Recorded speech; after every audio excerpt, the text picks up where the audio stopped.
Hey, everybody.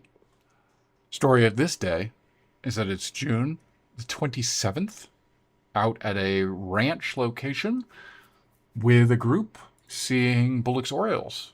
Quite a bit of them. There was a large amount, and we actually saw several people went, "Oh, I thought this was interesting." They thought they were grabbing, these are the yucca plants, and they thought they were grabbing stuff off the stalks because they kept ducking down to do that. I don't know if that's the case. It may have been a mix of both. Maybe they were doing that, maybe not, because they definitely were also grabbing big old bugs out of there. That is what we have a photo of here. I managed to see that, and that's pretty cool. Also saw some other things. Lighting wasn't perfect on this particular location. Saw the spotted towhee. Got a photo of the yellow-breasted chat. Saw a coyote for a minute. Friend of mine got a picture of it that was pretty funny. Western wood pewee from the back. Total silhouette. Like, just some pretty cool stuff. Mostly on this particular day, I focused more on the landscape.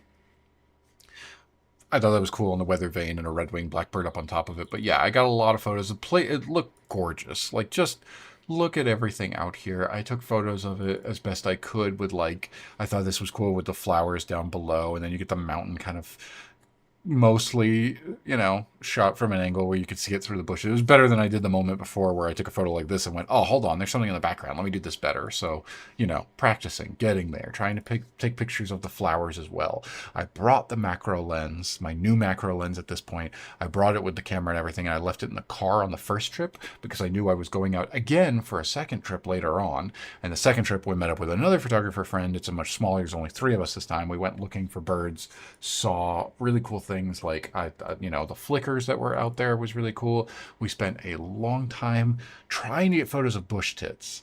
They are so fast. I think I said I didn't get the best photos, but I got realistic photos to what we were seeing, which was bush tits just for a brief moment, usually blurry, usually out of focus, and always behind pine needles of some kind. We stood there for probably a half an hour trying to take photos, all three of us.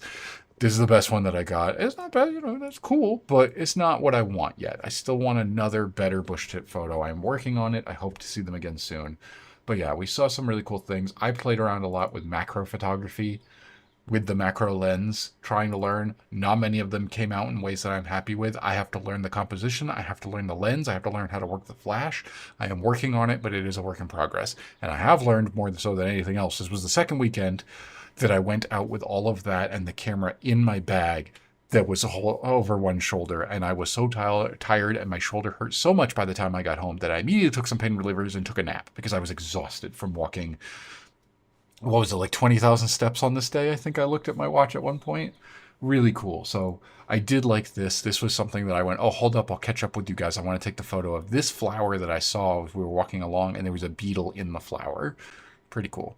Very cool. But there was one other thing that we saw that we stopped for a while we did, not nearly as long as the bush tits, but we hung out for a while under this tree watching a starling go into a nest over and over, a hole in a tree. And I tried, and I think on the third attempt, I think the first two attempts, I missed it every time, couldn't get focus, couldn't get a photo. The third time, I finally got one, and there it is. It's from underneath, pretty cool. I've never gotten a shot of a starling like this necessarily, certainly not coming out of the nest as it had gone to collect food and was coming back. I'm glad we hung out there for probably 15 minutes or so to really just try my best to get a photo, and I nailed it, I think. I got a good one there. Really happy about that. So, great time out, doubled up from the morning to the later afternoon, just went one straight to the next, and then went home and slept because I was exhausted. Good stuff, though. Really, really good. Glad I did it. Happy to be out doing this with friends, playing around with the macro photography. Gotta learn how to do this a little bit better, make sure everything's in focus. But I was happy I was happy that I tried at the very least. Not the best photo I could have taken, not quite in focus as much as I would want there. Gotta learn a little bit better, but the birds I'm getting, I'm happy with this one for sure. Good time, good stuff. All right, that was it. Short little time. Bye, buddy.